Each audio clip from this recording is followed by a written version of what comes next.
Hi everybody, Stefan Molyneux from Free Domain. Hope you're doing well. So I wanted to just share a couple of thoughts about the Epstein situation because I'm not sure that, sorry to sound condescending, I'm not sure that people are kind of really processing what's happened or is happening to the social contract, because a lot of people are saying, oh, what's the big deal? You know, there are worse things in the world. And of course, right, you can always find worse things in the world. But this, I think, what is happening, deep down. I was looking at the plumbing. I was looking at the Dantean depths of what's really going on with people. And the only way that I can really put it is to say something like, if you have a neighborhood, you're friends with your neighbors and you all hang out together and you have your block parties and your barbecues and your kids hang out together and so on. And everybody's, gets along well and so on. And if Bob, the guy 2 doors down, gets convicted of sex trafficking a minor, like the reverberations and the shock through the neighborhood, right? The over the fence, God, can you believe it? I can't believe my kids were over there. I'm terrified. This is appalling. This is horrifying. You would, like, the entire neighborhood cohesion would be shattered, and no one would have anything to do with Bob, like, from that moment forward. I mean, that's just the way it would work in, regular old human normie land. That's how things would work. And Bob would have to move. And everywhere he would go, if people found out about it, nobody would have anything to do with him. And that's the way things work in the regular world, in the real world, in the world that you and I move in. And what's incomprehensible to most people is that so Bob has been convicted of these appalling crimes. This appalling crime, and of course, if you dig into it, you find out that there was much more to it. And how would you feel, right? How would you feel if in the neighborhood people kept going over to Bob the sex offender's house, bringing their kids over, wanting to go to because he's got a pool, right? Wanting to go and hang out with him by the pool and wanting to have him get them a job or do some kind of favors or invest their money. What if Bob had been convicted of this terrible crime and everyone just kept hanging out with him? I mean, maybe they'd go in through the back door, maybe not through the front door. Maybe their eyes would be darting. They'd be a little bit furtive. But what would it mean to your neighborhood and your sense of community and your sense of cohesion if Bob was convicted of this terrible crime? And nobody cared. He was still welcome in everyone's houses. They still would go over, clap him on the back, big hugs, maybe a little furtive, but wouldn't that feel beyond bizarre? Wouldn't that feel like you lived in hell? People had absolutely no integrity. They had no morals, no standards, no virtues at all. And Bob was still welcome in every house but yours. And every neighbor would still go over to Bob's house, despite all of this, and still bring their kids there. Wouldn't that be kind of shocking? So this is I think the real foundational disconnect that's going on with the Epstein stuff, that people are saying, in the world that I know, if somebody is convicted of a horrendous sexual crime against a child, and there's evidence of dozens and dozens more, then he would be ostracized. He would not be welcome in any community that I've ever been a part of. So what is going on with the people at the top? Like, what is going on with the elites?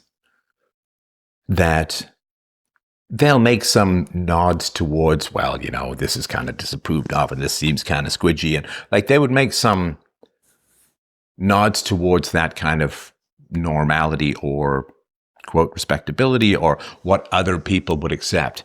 But they don't have a problem with it, really.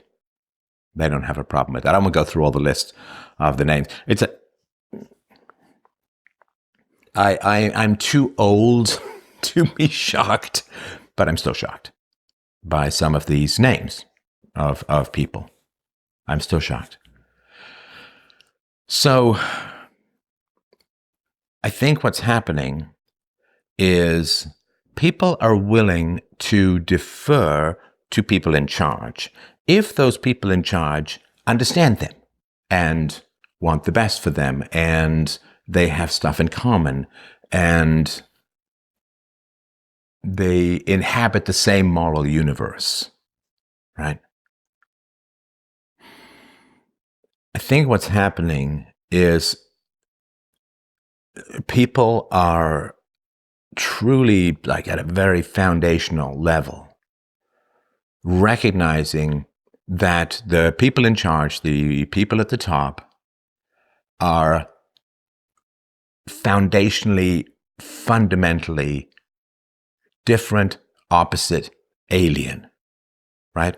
If you had a neighbor, right, Bob gets convicted of terrible crimes, sexual crimes against children, and your neighbor still goes over and brings his kids over, he's fine, you know, whatever, everybody makes mistakes, right? You would recognize that you inhabited a completely opposite moral universe, that you had moral standards yourself, i.e. don't go hang out with convicted sex offenders, but your neighbor or neighbors don't. They don't have that standard. They're fine with it. Now, it's one thing if it's your neighbors. It's a whole other thing if it's people in charge of your entire life. The statement, and this goes all the way back to Hobbes, and like the social contract is, I will surrender my freedoms in order to gain more security, right? So the social contract is, I will have people in charge so that I gain maximum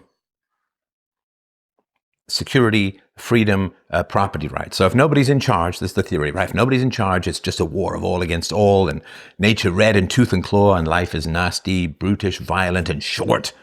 It's warlords. And so I will surrender my rights in order to gain security, in order to have like the maximum freedom, the maximum property rights, the maximum security you can get is if you surrender your liberties to people with almost incomprehensible levels of power over you. That's the social contract. And that's broken.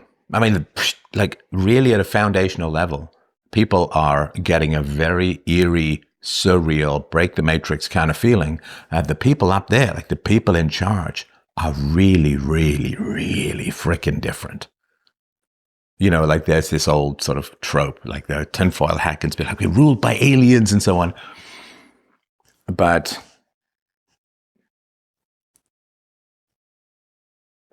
if you're ruled by evildoers, if you're ruled by sociopaths, they can't conceivably have your best interests at heart because they don't have anyone's best interests at heart except their own lust for power.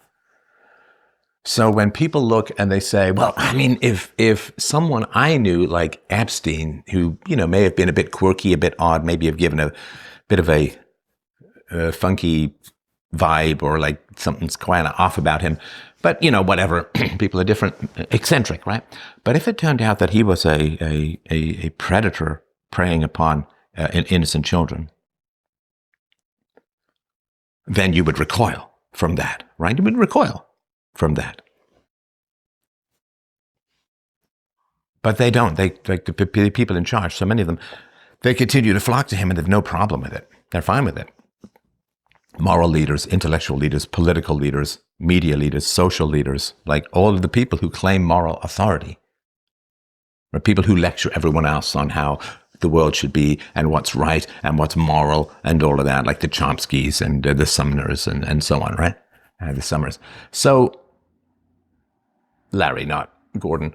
So, recognizing that these moralists are corrupt beyond words and don't care and don't notice and just blithely sail on associating with absolutely, unquestionably, hideously repulsive and evil people and no issues with it whatsoever. Well, what that means is that the ruled and the rulers inhabit absolutely opposite moral universes. They do not speak the same language. I mean, imagine if you had a ruler, somebody ruled over you. Sorry, bit redundant. You have a ruler who you think speaks your language, but it turns out he doesn't speak your language. He's like some actor who's just learned how to mouth certain words, right? Like actors who pretend to speak Japanese or Russian or whatever it is, or Mandarin. They just learn how to mouth a certain series of words. They don't actually speak the language, right? So if you have a ruler over you and you say, okay, well, but at least he understands me. He wants the best for me. He wants to rule me with some sort of benevolent virtue or morality. But it turns out that he doesn't even speak the same language you do. Would you think that democracy made sense? Would you think that voting and political promises and all of that, would you think any of that made sense if he literally doesn't understand what you're saying? That you're just like, just a bunch of babbling noise to him? Then you would understand that he can't rule over you because he doesn't even understand your concerns. He doesn't speak your language. But it's the same thing with morals. If the morals that you and I, and people that we know, manifest and inhabit as self-evident, but the people in charge, the elites, the self-appointed or government-appointed arbiters of moral discourse and virtue and good, inhabit an opposite moral universe, in that you have a moral universe, however instinctive it might be. It may not be philosophical, it may be, usually for most people it's instinctive or biblical or religious or whatever, but the people in charge, they don't recognize, inhabit, or obey those moral physics, that moral universe at all. At all. They'll mouth moral language in the same way an actor would mouth a language, but doesn't speak the language. Then that's it, man. That contract is broken. Like, we give people awesome power over us, debt, taxation, foreign policy, infinite laws, regulations. We give people almost infinite power over us on the assumption that they're going to use it for good. And when a real crack appears, this is a foundational crack in the social contract. When a foundational crack appears, and people say, the power that we have surrendered to people in the hopes of protecting property and freedom, we surrendered our power to amoral power mongers who do not even remotely recognize the virtues that we recognize as good, reasonable, and true, such as, this is a basic moral thing. Don't hang out with and ask for favors from convicted child sex offenders. That's not a subtle Aristotelian mean moral distinction of there's a little too much courage, it's foolhardy. It's a little too little courage, it's cowardice. No, there's not a complicated one. There's not a complicated one. And I think people are processing this at a sort of very deep level, and it's very disorienting for people. They want to shy away from this knowledge because it's incredibly painful to have been bamboozled in this kind of way, to have been lied to in this kind of way. And now, of course, what we do is we look all the way back through time, through history, to all the people who have been moral authorities in the past and say, really, are they? Or were they just serving and justifying the use of infinite power by generalized predatory sociopaths? Well, people are waking up to what voluntarists have known for decades. The people who want power are not like you and I. They're not even close. They're as opposite can be.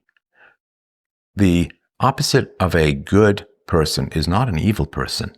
It's an amoral person. And people are getting that's what we're ruled by.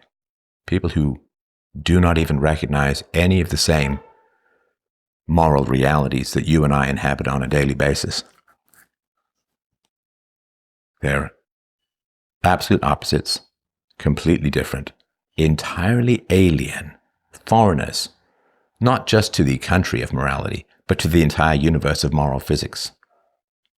They are self-deluded magicians forever chewing on the jugular of human productivity. They are different. They are opposite. They are alien. And they are in charge. And they do not speak our language. They do not have our best interests at heart. And they're running everything.